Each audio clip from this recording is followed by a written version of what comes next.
todos e todas, meu nome é Igor, sou discente do curso de farmácia da Faculdade de Ceilândia e durante um ano eu desenvolvi esse trabalho, cujo tema é prospecção de moléculas antifúngicas em extratos de amebas de solo, sob orientação e supervisão da doutora e professora Patrícia Albuquerque, e vou apresentar para vocês rapidamente o resumo do que foi feito. A incidência de micoses sistêmicas vem aumentando progressivamente a cada ano, são doenças causadas por fungos, e por outro lado, as opções terapêuticas são escassas, as classes antifúngicas são limitadas e os fármacos existentes, as opções existentes são muito tóxicas ou de altíssimo custo. Dentro dessa realidade, o objetivo geral desse trabalho foi testar, então, a potencial atividade antifúngica do sobrenadante e do extrato celular de culturas de amebas de solo, Acanthamoeba castellana, da ameba de solo Acanthamoeba castellana, contra as principais espécies de fungos patogênicos que nós conhecemos. Então, inicialmente foram cultivadas essas amebas nessas garrafas de cultivo, mostradas ao lado, na figura ao lado, com meio PYG, até a confluência. Então, elas estavam inicialmente encistadas, e aí com o tempo elas foram desencistando, desenvolvendo. Posteriormente, elas foram coletadas, centrifugadas para separar o sobrenadante do sedimento. E esse sedimento, chamado de pellet, foi submetido ao processo de lise, com o uso de um sonicador, que é um aparelho de ultrassonografia que emite ondas que lisam as células. E esse extrato, então, foi congelado para a utilização nos experimentos. Uma parte, no entanto, foi coletada para submissão à extração de lipídica, né, para separar as moléculas polares das moléculas apolares, segundo o protocolo de Blind-Dye. O cultivo das linhagens de criptococcus, de paracoccidioides, foi dado segundo os protocolos do laboratório, que tem como atividade rotineira o cultivo desses fungos, e as células elas eram coletadas, para os testes elas eram coletadas em um falcon com meio adequado, apropriado, e fazia-se um inóculo, incubava a 37 graus sob agitação por 24 horas, e aí, posteriormente, no outro dia, elas eram lavadas, centrifugadas, lavadas em solução salina, contadas e diluídas adequadamente nas suspensões para os testes. E esses testes eram o quê?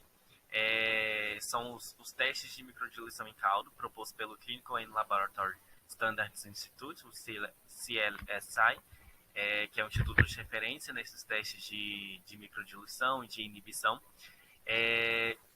Então, os experimentos eram realizados em placas de 96 poços, visando a determinar a concentração inibitória mínima dos extratos celulares contra as células fúngicas. A ideia dessa microdiluição é que, ao final da microdiluição, haja em cada poço 10 a quarta células por ml das células fúngicas, e da primeira linha à última, a ideia é que se reduza a cada linha a metade da quantidade do extrato analisado, no caso, o extrato das amebas.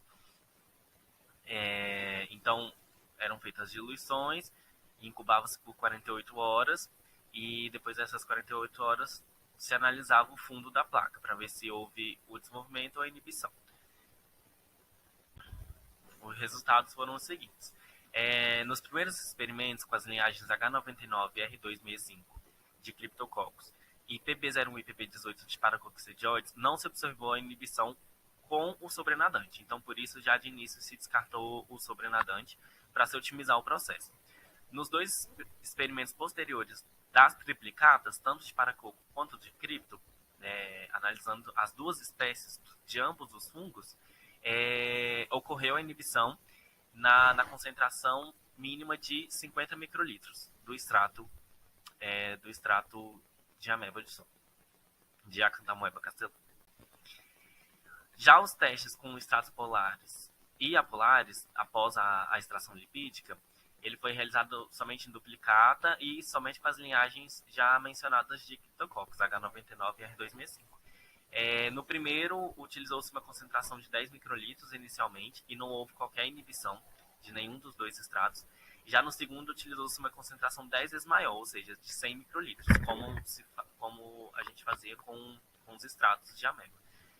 E aí, nesse caso, se observou a inibição pelo extrato apolar. E o MIC constatado foi de 25 microlitros.